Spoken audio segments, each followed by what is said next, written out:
Hello and welcome to Books in the World, the longest running literary interview show in the country, produced for over 40 years by the Cape Cod Writers Center with the help and support of Cape Media.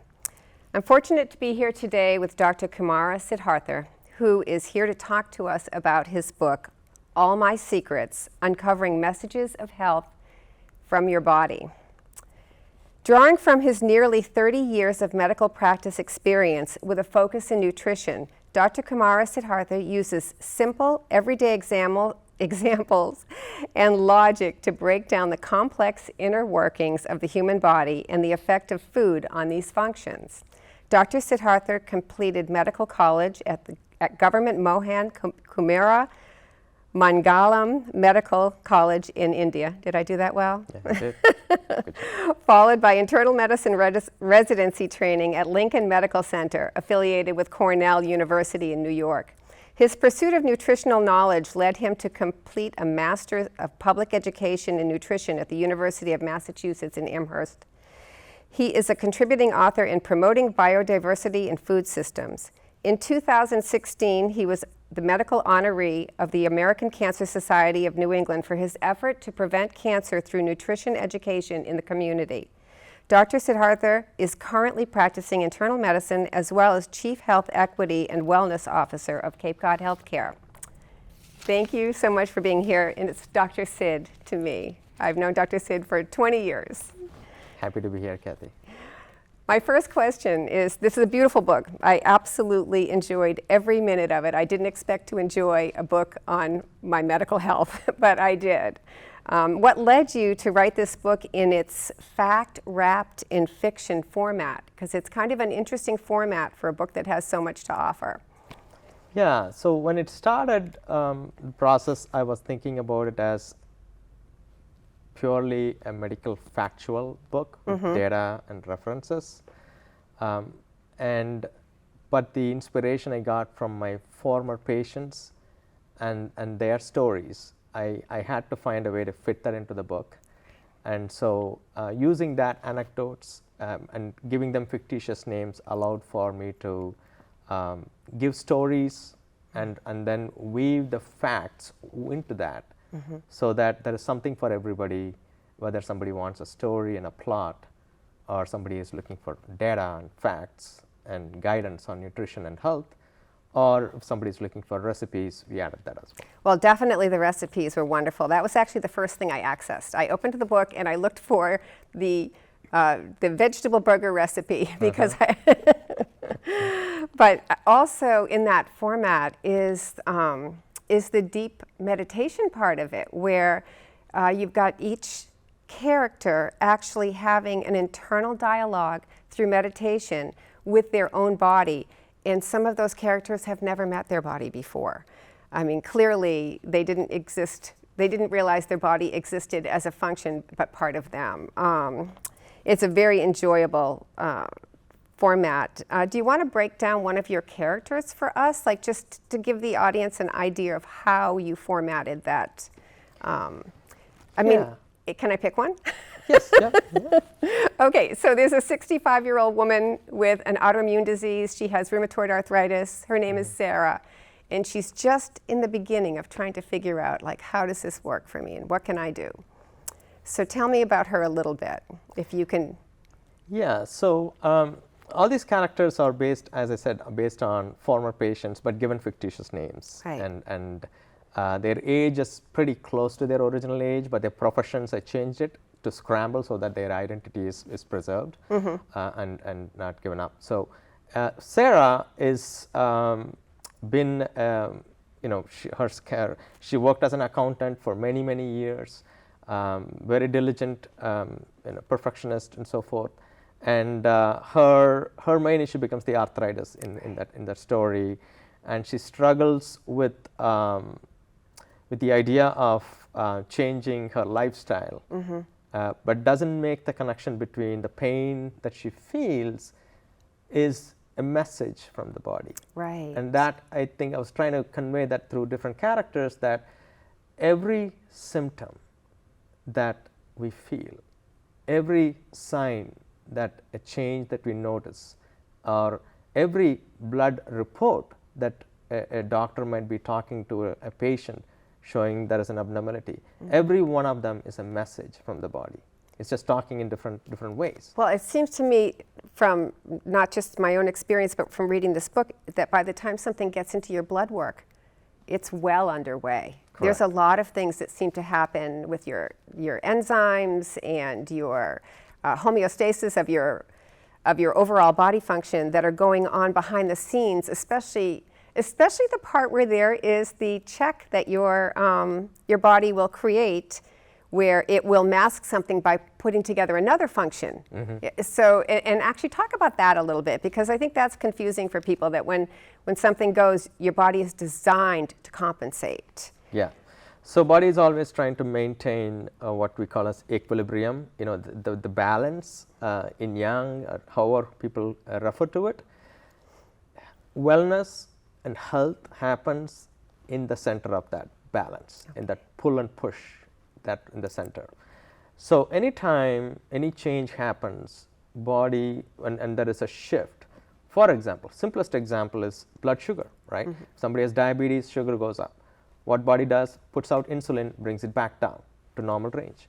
When the sugar goes too low, somebody's missed meals, took too much insulin, the sugar is very low, body puts out another hormone, glucagon, to bring it up. So it's always trying to bring that balance. And whenever the body gets overwhelmed with keeping up with that compensatory mechanisms which puts in to fix it, that system or backup gets exhausted, and then it has to resort for the next best thing it can do. So one of the examples I give is when there is cholesterol building up. Somebody's, it's always trying to, body is always trying to make sure that the cholesterol level in the blood doesn't go up. Right. It is doing everything it can to push it out of the system. If it can't, at some point when all the systems are failing and all the backup systems are failing, it starts to pack it in the liver. It's the next best thing it can do, but it's also not healthy for the liver. Okay. That leads to what we call as fatty liver. So that's an example of how the compensatory systems can fail. It goes to the next best option, which is as a last resort, it does that. Yeah, there's a lot. There are a lot of options before we even notice something's happening. It's true. I mean, when you talk about your cholesterol, and you talk about leaching calcium from the bones in order to neutralize, like, the acid in your blood and things like that, that people don't realize are all cause and effect. So your process throughout this whole book has been to talk about how we can make the changes ourselves using diet to make those changes, which is very, one of the things that which I knew this fact before I read this, was that in medical school you get about 24 hours of actual nutrition training as a physician, which kind of belies that we are what we eat. I guess not, but we are really what we eat. And so to focus on that in your practice for all these years, what have you learned is the number one thing that people need to, if they have to stop doing something, if you had to say, the cow is out of the barn, which I hate to use that, and people are getting sick, what's the number one thing they can do that would help nutritionally? Of all the patients I've seen over the years, 30 years of practice, the one thing they can start to do is to increase leafy greens in their diet.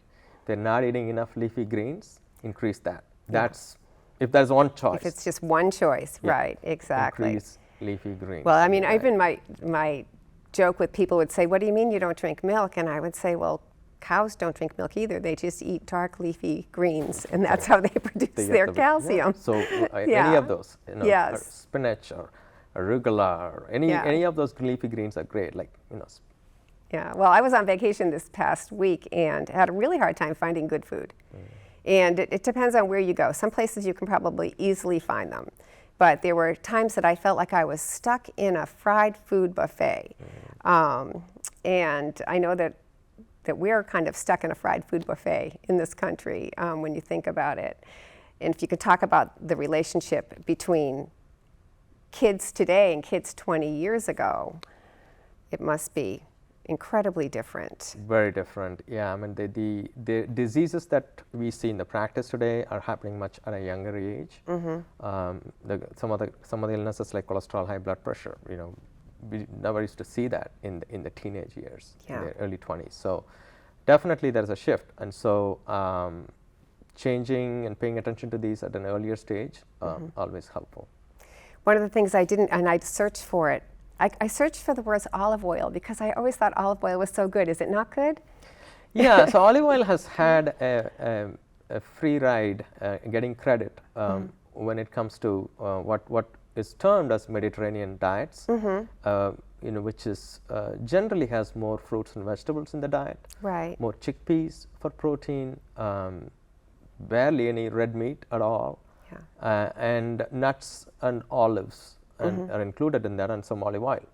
So as a whole package, when studies looked at the value and the health benefit of Mediterranean diet and compared it with a standard diet, you talked about fried food world. Yes. So it's all about who you're comparing it with. Right. And you're going to, so in a class full of D grade students, a student who is C grade will look like B plus. So that's what happened to Mediterranean diet. So when it's compared to studies to a standard diet, it looks out better, improves, you know, in terms of health. And in that package, there is fruits and vegetables that actually kind of do the job, but olive oil kind of takes the ride along with it and gets the credit. But studies looking specifically pulling out olive oil has shown that it can be detrimental to the arteries, and it can damage the lining of the arteries. So that epithelial lining. Yeah, generally olives, where the olive oil came from, are better than the oil, because when we just pull out the oil out of the olives, we are missing out on the fiber and other things that are in the whole package of the olives. So what's a processed oil that you can use? Or is the word processed not, so when you do cold press, that's processed.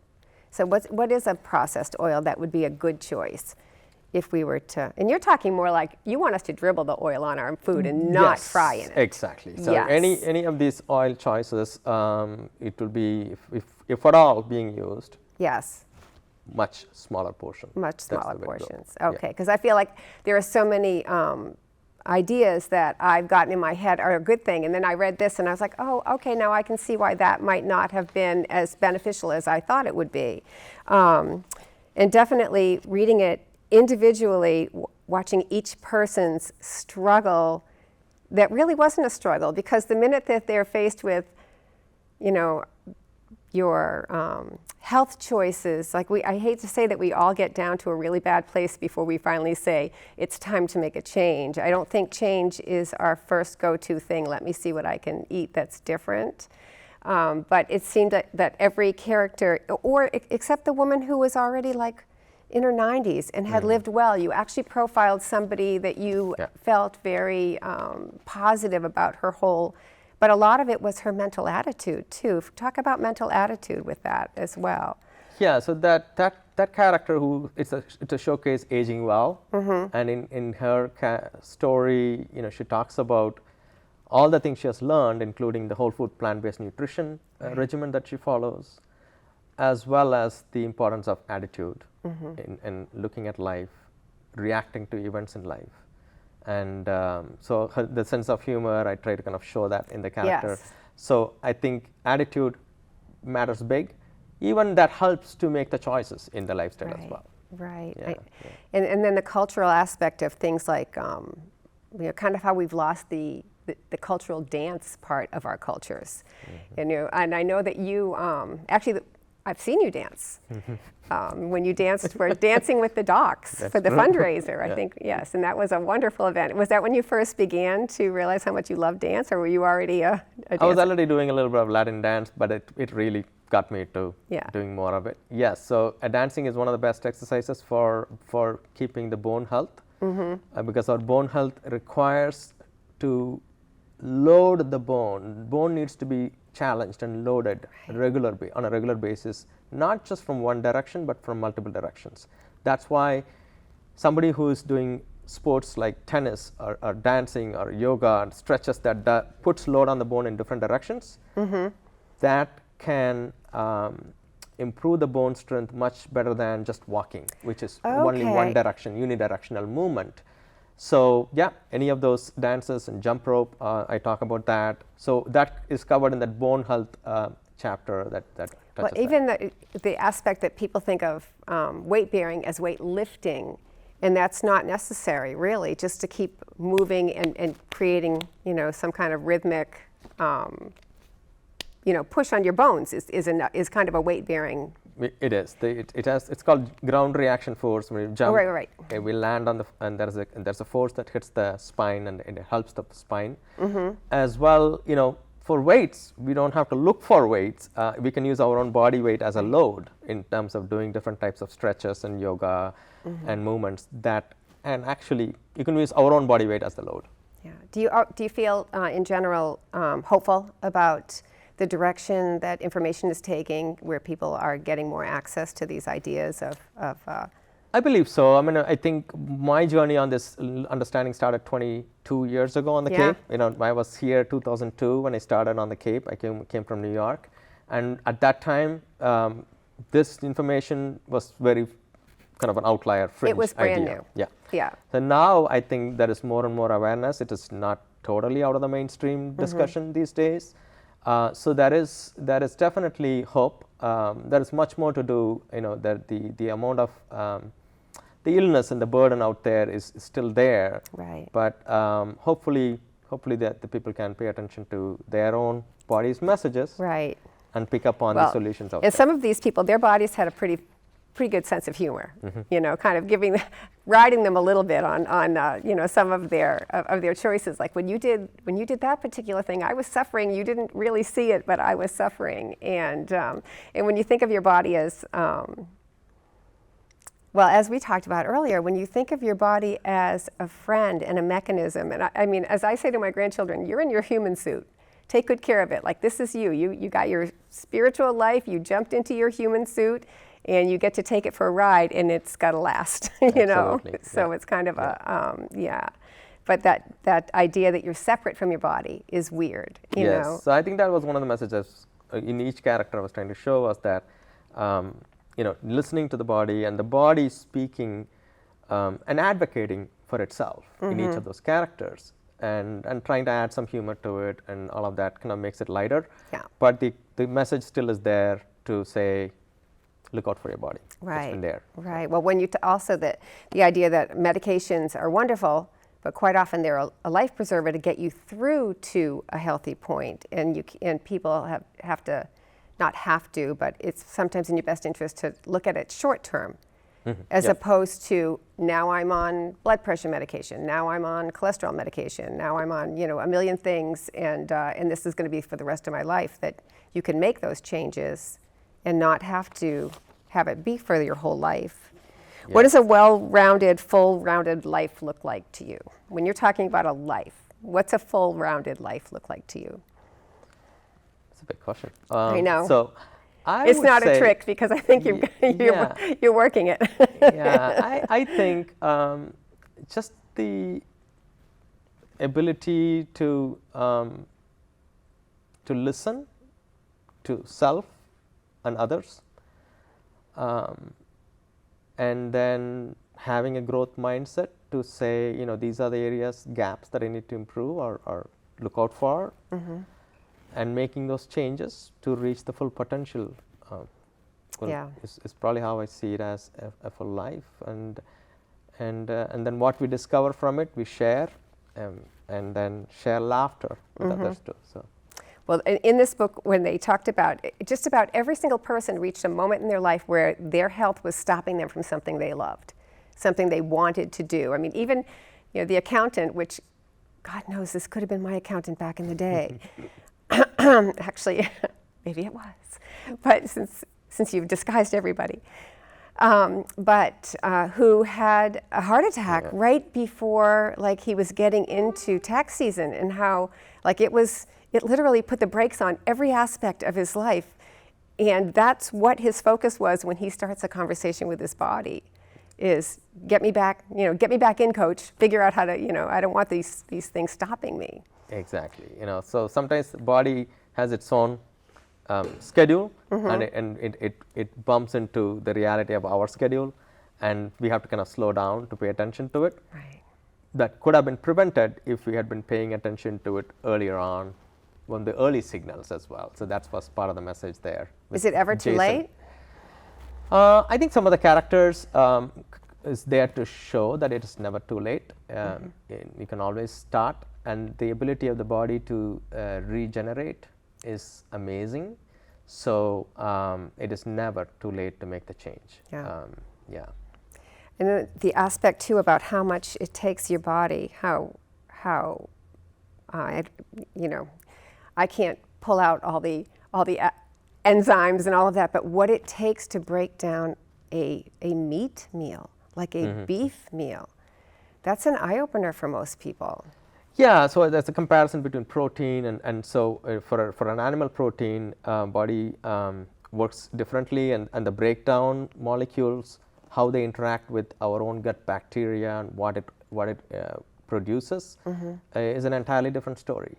There is more harm than good in that many times, as opposed to, for example, beans, any kind of a chickpeas or black beans, how the body breaks it down as a protein, and then how it interacts with our gut bacteria and produces fascinating enzymes that are very, very helpful. They're like gold for us. Every cell kind of latches onto it. I call them short chain fatty acids. That's the term, medical term I use for it. That's gold. That's gold for each cell, and that comes from beans. So the protein, how the body breaks it down, and what comes of it matters. Yeah. Well, when you're talking about phytonutrients, which is is it always greens that are phyto? And fruits and vegetables. Fruits and vegetables. Okay. And about how they attach as antioxidants to. So is it possible for the average person to change their diet enough to get off of medications like blood pressure and, even thyroid and things like that? Absolutely. I think it is a process. It needs to be done diligently with somebody supervising the medication dosage. So I wouldn't recommend that they go on and do it on their own. I had a salad, I'm getting rid of my blood pressure meds. Yeah. It's a process. It's starting one at a time. Yeah. And it takes weeks and months. It's not a quick thing, and it's best done with their physician kind of overseeing the change itself. Yeah. But doable, absolutely doable. Is the food pyramid totally obsolete at this point? There are parts of it that is still relevant. I would say the fruits and vegetables being a big portion of it. Those elements are still there. But the food pyramid has been changed to a plate now, meal plate, and the plate is also being, there are things that can also change in that. But I would say whole food plant-based for most of the meals, heavily relying on leafy greens, vegetables that grows above the ground, fruits, beans, lentils, legumes, whole grains, and a little bit of nuts and seeds. Yeah. That's kind of the main paradigm. And then everything else is condiments around it. Right. Okay. So, and then what's your take on fish? So fish is the same type of animal protein. So the protein, whether it is fish, whether it flies, walks, or swims. Very molecularly, the protein makeup is the same. Okay. It's exactly the same, because they are the building blocks. If you think about a wall with building blocks, the protein of an animal, whether it's flying or swimming or walking, is made up of building blocks that have a particular type of molecules, like sulfur predominant molecules. So they behave differently in the body. Like I mentioned earlier, how it breaks down, how it works with our bacteria, and what comes of it is all different. Not more harm than good, I would say. As opposed to any other plant protein, whether it comes from rice or beans or broccoli, all of them have protein in them. Their makeup building blocks are different, so the outcomes are different.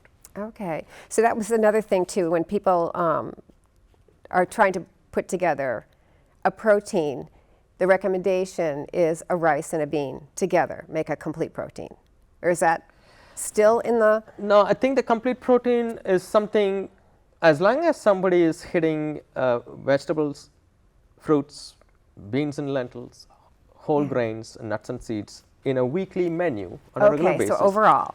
I think they cover all the essential nutrients they need for protein. Yeah.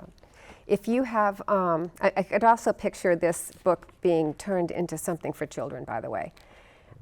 because that's, at first when I started reading it, I was like, oh, it's stories. And then I was like, oh, it's stories. Like, let me just sit and read the next one and the next one. Because what I felt while I was reading it was that each story had something for me to learn, even if it wasn't my story, even if it wasn't my disease, even if it wasn't how I, how I had viewed my food.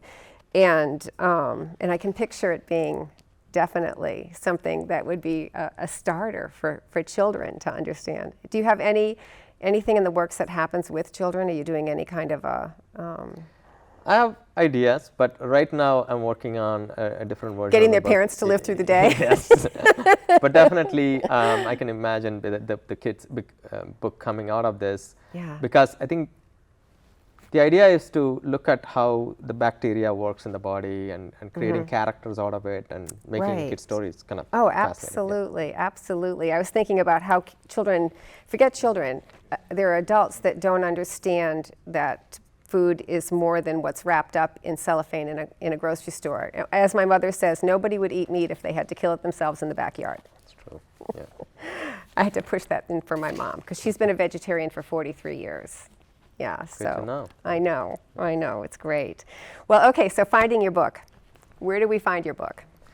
It's available in Amazon, and it's available as a Kindle version, paperback, and hardcover. Oh, good. Okay, and then there's or they can also go to my website, which is my name fully without any space, kumarasidhartha.com, and that is also available. The links are available there to purchase the book as well. that is fabulous, and we'll actually add those links when we post this this film.